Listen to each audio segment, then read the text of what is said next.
ఆ అమ్మాయి అందాల తారే సినిమా పొమ్మె నేనన్న పర్లేదు కానీ ఏమంటున్నా ఇలా పైన ఎవరా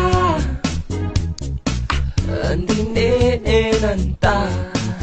so Michael Jackson biopic Michael movie ఇప్పుడే చూసి వస్తున్నాను. సినిమా నాకు అంత బాగా నచ్చలేదు, బట్ సినిమాలో కొన్ని చాలా చాలా మంచి ఎలిమెంట్స్ ఉన్నాయి. ఫస్ట్ వాటి గురించి మాట్లాడుకుందాం.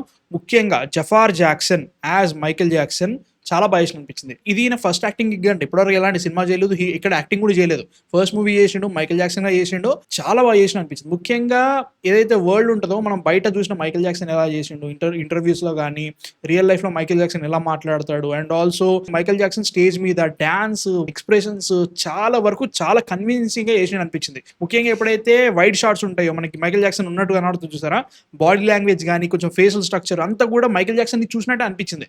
దాట్ వాస్ ఫినామినల్ లీడర్, చాలా చాలా బాగుంది అనిపించింది. మైకేల్ జాక్సన్ కి జోసెఫ్ జాక్సన్ వాళ్ళ ఫాదర్ క్యారెక్టర్ కి మధ్యలో ఉండే సీన్స్ చాలా బాగున్నాయి. అంటే లైక్ దాని మీదే బాగా ఫోకస్ పెట్టారు, అవి మంచిగా అనిపించినాయి. కొన్ని సీన్స్ చాలా బాగున్నాయి అనిపించినాయి. ముఖ్యంగా వాళ్ళ ఫాదర్ క్యారెక్టర్ పర్ఫార్మ్ చేసిన ఆయన కోల్మన్ డొమింగో చాలా చాలా బాగా చేసిన అనిపించింది. ఆయన పర్ఫార్మెన్స్ చాలా బాగుంది అనిపించింది. టెక్నికల్లీ కొన్ని కాన్సర్ట్ సీన్స్ చాలా బాగా పిక్చరైజ్ చేశారు. బిల్లీ జీన్ గానీ లాస్ట్ లో వచ్చే బ్యాడ్ సాంగ్ అని వాటన్నింటి చాలా బాగా పిక్చరైజ్ చేసిన అనిపించింది. అది మంచి అనిపించింది. బీట్ ఇట్ సాంగ్ కి వాళ్ళు తీసుకున్న సిచ్యువేషన్ గానీ, అండ్ ఆల్సో ఎంటీవీ మీద ఒక సీక్వెన్స్ నడుస్తుంది, ఆ సీక్వెన్స్ అంతా కూడా చాలా ఇంట్రెస్టింగ్ అనిపించింది. అది మంచిగా అనిపించింది అన్నట్టు. అండ్ సినిమా చాలా చాలా బాగా కనబడింది. సినిమాటోగ్రఫీ కానీ ప్రొడక్షన్ డిజైన్ అంతా కూడా చాలా బాగా 1966 నుంచి 1988 వరకు ఏమేమి జరిగిందో వాటన్నింటిని బాగా ప్రొడక్షన్ స్కేల్ వైజ్ గా ప్రొడక్షన్ వైజ్ గా బాగానే చూపించారు అనిపించింది నాకైతే మాత్రం. అక్కడ అయితే బాగుంది. టెక్నికల్లీ సినిమా చాలా చాలా సౌండ్ ఉంది.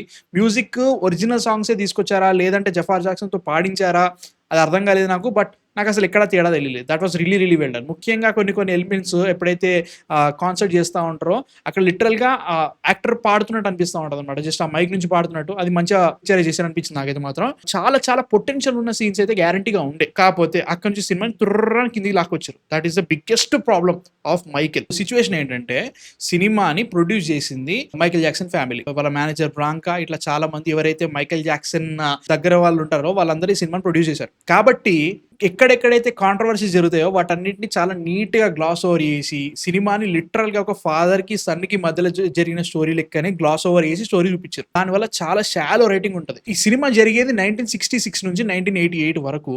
దాంట్లో ఫాదర్ క్యారెక్టర్ ని ఫోకస్ పెడతా ఉంటారు. ప్రాబ్లం ఏంటంటే 2-3 సీన్స్ తప్ప వాళ్ళిద్దరి మధ్యలో నిజంగానే ఇష్యూ ఉందన్నట్టు ఎక్కడ అనిపించదు.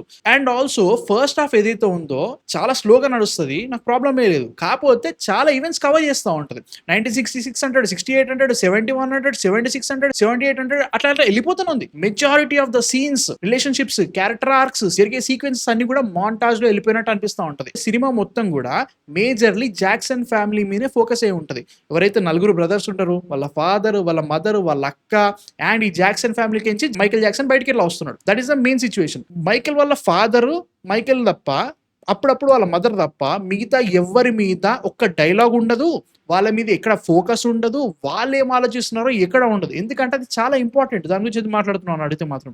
ఎందుకంటే క్లైమాక్స్ లో ఏదైతే జరుగుతుందో ముఖ్యంగా నలుగురు బ్రదర్స్ ఏమనుకుంటున్నారు, ప్రాబ్లం ఏంటంటే అసలు ఆ నలుగురు బ్రదర్స్ మీద కరెక్ట్ గా ఒక కెమెరా పెట్టినట్టు కూడా అనిపించదు భయ్యా. లిటరల్ గా ఇట్లా సిచ్యువేషన్ ఎట్లా ఉంటుంది అంటే సినిమాలో ఒక చింపాంజీ ఉంటుంది, చింపాంజీకి ఎక్కువ స్క్రీన్ టైం దొరికింది వాళ్ళ బ్రదర్స్ కంటే. ట్రైలర్ లో చూపించినట్టుగానే మైకేల్ జాక్సన్ ఫైల్ నుంచి బయటికి రావాలని చూస్తున్నాడు, నేను ఇండివిజువల్ గా సోలోగా చేస్తా అని చెప్పేసి. అదంతా ఓకే, బట్ ఆ సోలోగా చేస్తా అని చెప్పడానికి రీజన్ ఏంటి చూపించాడు, నువ్వు ఫిక్స్ అయిపోవాలి. And the biggest minus of the film is ప్రతి దాన్ని చెబుతా ఉంటాడు, మనకది చూపిస్తూ అరే ఈ క్యారెక్టర్ ఇట్లా ఫీల్ అవుతున్నాడు అని చెప్పేసి మనకి కొంచెం డీప్ లెవెల్ రైటింగ్, ఒక్కొక్క సిచ్యువేషన్, ఒక సీక్వెన్స్ ఏది రాయడు. ఇట్లా అనుకుంటున్నా, నేను ఇట్లా ఆలోచిస్తున్నా, నేను బయటికి చెప్పేస్తా. అరే కరెక్టే రా భయ్, చెప్పేస్తున్నావు కరెక్టే, నువ్వు ఎగ్జాక్ట్లీ చెప్తున్నావు, బట్ నువ్వు చెప్పేదానికంటే అక్కడ ఒక ఇన్సిడెంట్ జరిగింది, దానివల్ల ఈ క్యారెక్టర్ ఇట్లా బిహేవ్ చేస్తుంది, దానివల్ల ఇలాంటి డిసిజన్ తీసుకుంటున్నా అని చూపిస్తే బాగుంటుంది. ఇంకా అట్లాంటి సిచ్యువేషన్స్ నిజంగానే రియల్ లైఫ్ లో ఏవి జరగలేదు, మైకేల్ జాక్సన్ ఇట్లా ఆలోచించడం అట్లా కాదు. ఎందుకంటే వీళ్ళు చాలా ఈవెంట్స్ గ్లాస్ ఓవర్ చేసారు, దేన్ని కవర్ చేయలే. 1966 నుంచి 1988 వరకు మైకేల్ జాక్సన్ లైఫ్ లో చాలా ప్రాబ్లమ్స్ ఫేస్ చేసిండు, వాటిని చాలా బాగా చూపెట్టొచ్చు.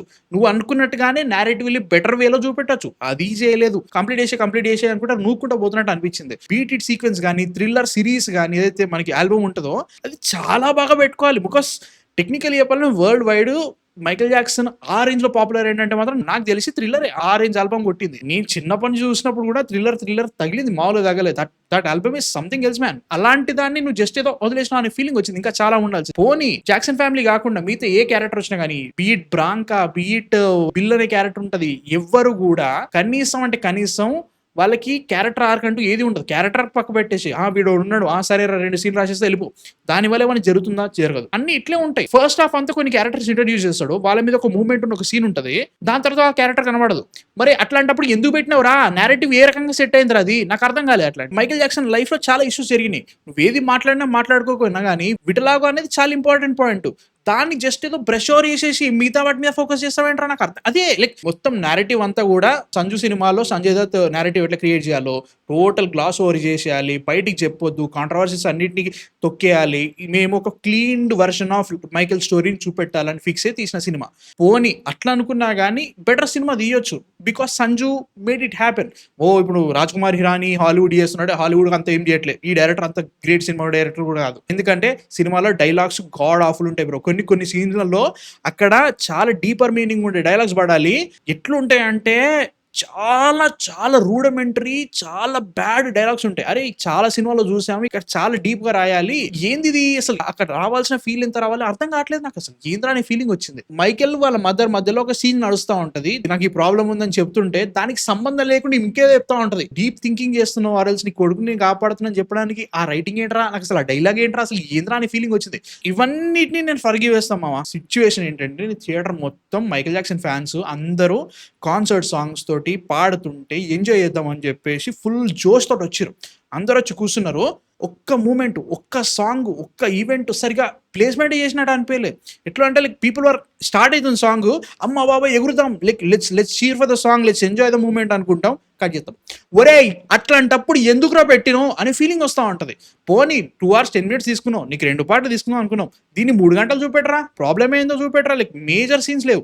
And also screen play tip ఉండాలిగా జనరల్గా. అరే పడి లేస్తున్నట్టు ఏదో ఒకటి జరగాలిగా, పడి లేసే మూమెంట్ ఇది పడి లేసే మూమెంట్ అనే ఫీలింగ్ నీకు వస్తే నీకేం నచ్చుతుందిరా? నాకు అదే జరిగింది. ఎందుకంటే రియల్ లైఫ్ లో వాటికంటే చాలా హర్డిల్స్, చాలా కష్టాలు ఫేస్ చేసిన మైకేల్ జాక్సన్, వాటినన్నింటిని వదిలేసి ఇది ఒక్కటే మెయిన్ ప్రాబ్లం అనుకుంటే ఎట్లా తెలుస్తారా నాకు? ఓవరాల్ గా మైకేల్ జాక్సన్ నాకు చాలా ఇష్టం. మైకేల్ అనే మూవీ నాకు చాలా బాగుండాలని గట్టి కోరుకున్నా. $2 billion క్రాస్ చేసే పొటెన్షియల్ ఉన్న సినిమా అయితే తెలియదు, కానీ నాకైతే మాత్రం డిసప్పాయింట్మెంట్ అనిపించింది. నేను చెప్పిన దానిలో కొద్ది గొప్ప సెన్స్ ఉందంటే మీ ఇష్టం, ఎవరినైనా మీకు ఎలా అనిపించింది సినిమా? నచ్చిందా, నచ్చలేదా? ఎంజాయ్ చేసారా? ఎంజాయ్ చేస్తే హ్యాపీ భయ్యా, నా వల్ల అయితే కాలేదు. సో మీ థాట్స్ కింద కామెంట్స్ లో పెట్టండి. Please subscribe. నెక్స్ట్ వీడియోతో మళ్ళీ కలుస్తాను. Man fiction signing off.